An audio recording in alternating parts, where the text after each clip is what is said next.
Yo, what's going on everyone? Brian and Jim here with DrinkABeerandPlayAGame, and today we're checking out Road Rash 64 for the N64. Because what the fuck else would it be if it has 64 at the end? So original. Fuck you, Jim. Hey Bri, how about fuck you, because it could have come out on the Hyper Neo Geo 64. Nobody played that! Some did. Like, I don't know, 3 people. Released in 1999, this was developed by Pacific Coast Power and Light and published by THQ. Who's Pacific Coast Power and Light? They made WWE Crush Hour. Suck like this game. Hey, you shut your mouth. Anyway, originally conceived as a port of Road Rash 3D, this eventually became its own beast. How different is it?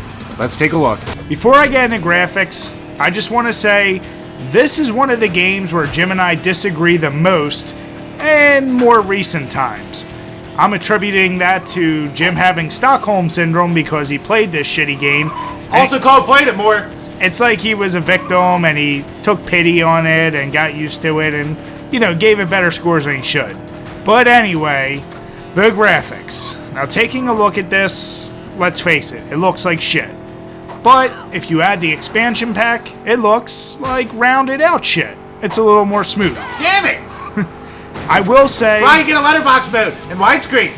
Yeah, so it's shit with options. Ah! I mean, I will give it credit. The game plays smooth, which, that's all well and good, but the textures just look blurry, the coloring is really weak, and there's only really 4 options now with your bikers. But hey, at least one of them kinda looks like Hulk Hogan. I think that's what they were going for. So other than that, the cities and just the levels themselves are really bland, and I don't want to dig too much into gameplay, but you have these arenas, which are just goddamn repetitive, either brown dirt or the goddamn sewer. You'll hear more about that later, but as you see from our scores, I gave it a 4 and Jim gave it a 6. As far as beers, starting off with 2, to separate that gap between me and my right score and Jim and his weird score. This is gonna be a long video. Alright, the sound. First and foremost, I just want to say that there is licensed music in this, and there's a lot of carryover from Road Rash 3D, because you get some of the songs from Sugar Ray and some of the other ones who you may or may not have heard of. And that's actually pretty impressive for the N64, which was not really able to do that a lot. And the music comes through really clear, so kudos to them. And also, much like Road Rash 3D, you can hear the songs during the races. But it's pretty muted during the races, especially if you're riding on the choppers, which have a much louder sound than the crotch rockets, but at least it's not an annoying sound like in 3D. Besides that, the sound effects are all pretty basic, nothing new here. The sound package overall, pretty good, especially for the N64. So, we gave it 7s. And as far as beer goes, I'm gonna give it 1 happy beer just for being able to pull off real music. The control.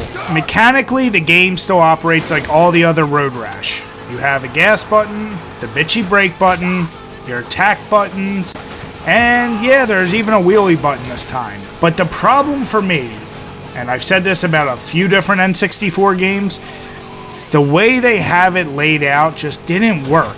Regardless of being the chopper or the crotch rocket, it just felt so sluggish to me.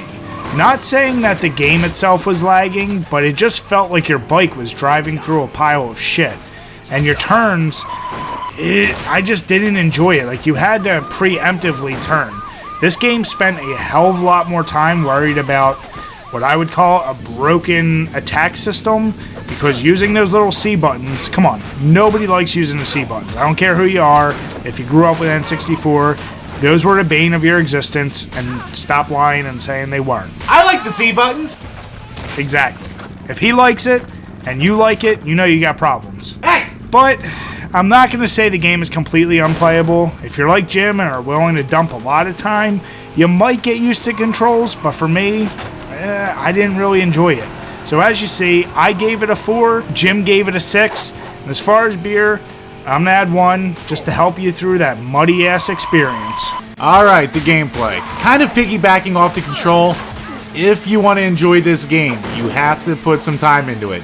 It's not as easy of a pick up and play kind of game as the other Road Rash games are, which maybe isn't a great thing for a racing or Road Rash game in general, but when you get used to it, you can actually have fun with the game. Luckily, there's a much much bigger emphasis on combat in this game than in Road Rash 3D. You have a ton of different weapons, and you need to knock people off the bikes if you want to have any chance of beating the races. Single player modes pretty much more the same, where you have your exhibition and your big game modes. Unfortunately, there's no FMV cutscenes, and weirdly enough, there's no trash talk or anything. The presentation's really weak in that department. The only unique option it gives is the fact that you can choose to join a gang, basically, which means some people, for a small fee, might not attack you during the races. Also, pretty unique is the fact that you get a rap sheet after each race. So it'll say how many people you hit, how many you knocked off a bike, how many pedestrians you hit, if you hit any cops, if you knocked any cops off their bikes. And also, if you hit more cops than everyone else, then you're like public enemy number 1, so you get more money, which goes towards buying more bikes. Those are all pretty cool options, and it gives you stuff to shoot for in the race more than just actually winning the race. Multiplayer mode's probably the most expanded it's ever been in the series, with a ton of different game modes. There's also these arena modes like Brian talked about before, and to be honest, these are really only fun if you have 4 players. We tried doing it with 2 players, and the games just took forever, and it really wasn't that fun. So our advice, get some buddies, and if you don't have any friends, this might not be the game for you. So when it came down to scores, Brad gave it a 4 and I gave it a 6. It really depends on A, how much time you're willing to put into the game, and definitely for multiplayer, how many friends you have playing with you. Oh, also one thing of note that I enjoyed, the races are actually a lot shorter in this game than in all the other games. So you're really on your toes a lot more during the races. When it comes to beer, I'm gonna add 2 beers. One for all the extra multiplayer modes, and one unfortunately for the learning curve. Ow! Jim, you forgot one of the more unique parts of this goddamn shitty game! What? The pedestrian hunt mode! Ugh. So, I might as well just cover it in originality since Jim drinks too much and forgets a lot of shit. This game, like Jim said, offered different modes, and the most unique being pedestrian hunt mode. Basically, you just try to run over pedestrians. That sounds all well and good, and it kinda sounds like N64 being like, hey, we have attitude as well. We can do crazy stuff. But the mode plays like shit. Look at how small the pedestrians are, and by the time you turn a corner or see them, it's usually too late, so the mode can actually take a little bit of time. I will give this game credit. Like Jim said, with the little arena versus mode, and now the ability to have up to 4 players playing, it felt like a new experience. And yes, I actually did like the fact that it's once more focused a hell of a lot more on combat. So while mechanically the game might not have added a whole bunch of new features to the Road Rash series, it took it in a different direction, and it's something we actually really appreciated. So we actually bumped it up to a 5. It's not the most original thing in the world, but for the Road Rash series, really anything new was a welcome change. And as far as beer, I'm only going to add 1 for Jim's shitty memory. For playability, I can keep quick. There's a lot of game modes, and there's all the grinding you're going to do in single player. So, we gave it 7s, for all the reasons we've talked about in this video already. And when it comes to beer, I'm going to add 1 beer for all the different game modes and multiplayer. Hope you have friends. So overall, if you ever get to play this game, chances are you're going to be like me or Jim. If you're like me, you're going to feel like it's a below average game that's really not worth your time. But if you're like Jim, you might find some fun in it and actually enjoy yourself. It really comes down to the ability to play with a bunch of your friends, because literally 2 people aren't going to get it done. If you got 4 of your buddies, you're all really drunk, you might get some mild entertainment out of this game. And quite frankly, we know that's what the N64 was the best at, playing locally with a bunch of your buddies. While the game itself wasn't revolutionary, we did appreciate the different touches it added.